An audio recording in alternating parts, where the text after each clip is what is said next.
بسم الله الرحمن الرحيم. مشاهدي الاعزاء، مرحبا والف مرحبا في قناتي المتواضعه الشيف حسنه.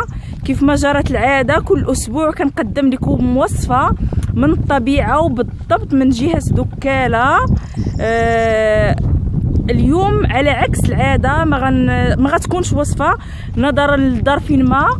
وقبل ما نقول لكم هذا الظرف اشنا هو، غادي نجاوبكم على واحد السؤال اللي العديد من الاخوات كيسولوني كيقولوا لي واش كتسكني تما في الباديه. انا غنجاوبهم غنقول لهم راه ما تنسكنش هنا في الباديه، انا كنسكن بالضبط في مدينه الجديده، وكنجي كل اسبوع يعني كل سبت وحد كنجي هنا للباديه عند العائله ديال الزوج ديالي اللي بفعل الوقت وبزاف ديال العوامل صاروا عائلتي. كنجي كندوز عندهم نهايه الاسبوع، واغتنمت الفرصه بها باش وليت كنصور لكم الوصفات، حيت انا كتعجبني بزاف الطبيعه هنايا والاجواء زوينه بزاف. هي فين وليت كنصور لكم الوصفات. ورجع معكم للظرف اللي ما غيخلينيش نصور اليوم، هو اننا ملي جينا للباديه اليوم لقينا حاله وفاه عند احد الجيران ديال اهل الزوج ديالي، وكان ضروري من انني نقوم بالواجب معاهم، نعزي نجلس معاهم. كيف كتشوفوا معايا هانتوما، كيف كتشوفوا معايا هذا هو المنزل ديال الناس اللي عندهم الوفاه. هي الخزانه مازال مبنيه، وندعيو لهاد السيده اللي توفات بالرحمه والمغفره ويسكنها الله فسيح الجنان ديالو. والموضوع اللي غنتكلموا عليه اليوم ان شاء الله هو موضوع الغربه، ونخليكم مع هاد المناظر ونتحدثوا اكثر واكثر. وثاني حاجه ان شاء الله غادي نصور لكم بعض هذا الخضر وبعض الاعشاب اللي كنستعملوها في الطبخ ديالنا، بحال القزبر، البقدونس، الكرافس، النعناع، الخرشوف، يعني الاشياء اللي متواجده حاليا كاينه في الباديه نايضه كنشوفها.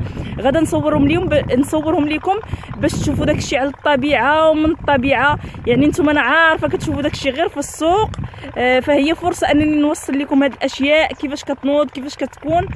ونرجعوا للموضوع الاول اللي قلت لكم اللي هو موضوع الغربه. ماشي فقط الغربه غير ديال الناس اللي مغتربين يعني مسافرين خارج البلاد، وانا كنهضر على الغربه بصفه عامه، من الناس اللي مغتربه من مدينه لمدينه بحال الحاله ديالتي. يعني انا كنسكن في مدينه والعائله ديالي في مدينه اخرى. الناس اللي مغتربين خارج البلاد يعني مخارجين من الدوله ديالهم لدوله اخرى. الناس اللي مغتربه في العائله ديالتها، يعني جميع انواع الغربه. وكان هذا السبب كيشدني بزاف، لانه كان هو السبب الحقيقي وراء انشائي لهذه القناه. يعني فريمون السبب الرئيسي انني انشات هذه القناه هو انني مثلا كنحس بواحد الغربه في مدينه اخرى، كنحس بالوحده. يعني العائله ديالتي ما قريباش ليا، يعني بزاف ديال الامور كنحس بها. فانا متاكده ان العديد من المشتركات اللي معايا في القناه كيشاطروني نفس الراي لهذا.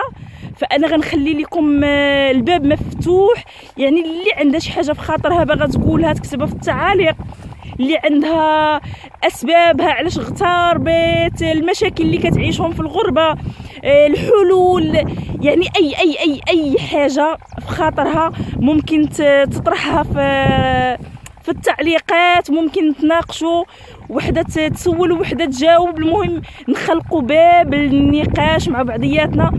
لانني هذا الشيء هو اللي كنتمناه بالصدق، هو انني يكونوا عندي بزاف ديال الاخوات، بزاف ديال المشتركات، نتوانسوا مع بعضياتنا، نفوجوا على بعضياتنا. والله العظيم لا شي مرات لا فمي كيحرر بكثره ما انني كنكون النهار كامل وانا غير ساكته في المنزل ديالي. راه هذا هو السبب الرئيسي كيف ما قلت لكم علاش انني انشأت القناه. يعني المتمنى ديالي ان يكون عندي بزاف ديال الاخوات، وانا متاكده انه مع مرور الوقت ان شاء الله غيكونوا عندي لان شنقول لك بزاف المشاكل اللي كنعيشوها حنايا هنايا في المغرب كيعيشوها بزاف ديال الاخوات اللي في اوروبا، وكنشوف ان معظم الاخوات اللي كيشاهدوا القناه ديالي من فرنسا، من ايطاليا، من بلجيكا، من انجلترا، وخاصه الاخوات الجزائريات اللي كنوجه لهم تحيه خاصه من هذا المنبر، بهذا المنبر هذا. ودابا ان شاء الله غادا ندوز معكم باش نوريكم كيف قلت لكم الخضر اللي غنوريها لكم على الطبيعه. اول خضره ان شاء الله غنوريكم هي الفول. كيف كتشوفوا معايا هاد الاعشاب اللي كتبان في هذا هو الفول. انا غنوريكم شي واحد يكون فيه المزيودات ديال الفول. هانتوما راه باقي صغير، غيحتاج تقريبا واحد 15 يوم وغيوليو هاد المزيودات كبار كيف كتشوفوا معايا. وغننتقلوا ان شاء الله الخضره اخرى اولا اعشاب ديال الطبخ اخرى. هانتوما كيف كتشوفوا معايا، نحاول نوريكم مزيان.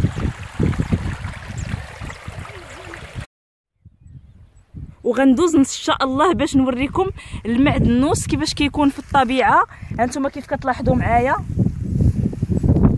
نقطف واحد شويه باش تشوفوا تبارك الله راه واحد الرائحه اش غنقول لكم، يعني كتشهي غير في الحريره. هذا هو المعدنوس كيف كتشوفوا. شوفوا تبارك الله الخير كيفاش داير هنايا. وغندوز باش نوريكم القزبر.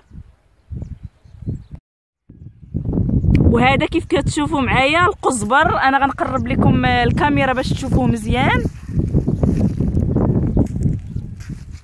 هانتوما القزبر هو هذا، شوفوا تا هو تبارك الله كيفاش داير.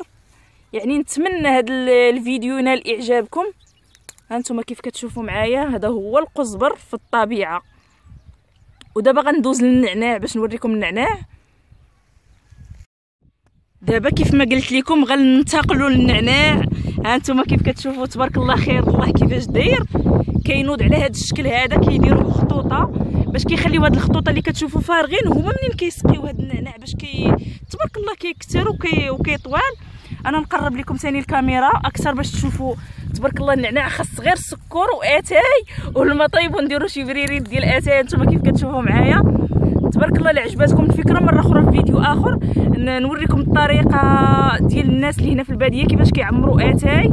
راه كيجي زوين بزاف. هانتوما تبارك الله راه واحد الرائحه ما شهيتكم فيها. وندوز ان شاء الله دابا لحاجه اخرى. وهذا كيف ما كتشوفوا معايا الكرافس. هانتوما نزل الكاميرا لتحت باش تشوفوا مزيان. هانتوما راه كريفسات زوينين، واحد الرائحه تا هما طالقين مع البرد زوينه بزاف. وإلا تشهيتوا الحريره وبغيتوا ديروها غنخلي لكم الرابط اسفل الفيديو. راه فايت لي وجدت معكم الحريره وجدتها معكم في الباديه بالخميره البلديه. غنخلي لكم الرابط ديالها في اسفل الفيديو. وننتقلوا ان شاء الله للخرشف هذه المره. وهذا كيف ما كتشوفوا معايا الخرشف راه كينوض بهذا الشكل هذا. كيف كتشوفوا راه هانتوما الجدر ديالو لتحت كيتباع اصلا مربط هكا في السوق، يعني كيحيدوه بالجدر ديالو.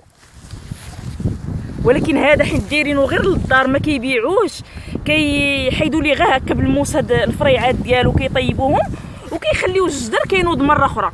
كيف كتشوفوا معايا شفتيوه.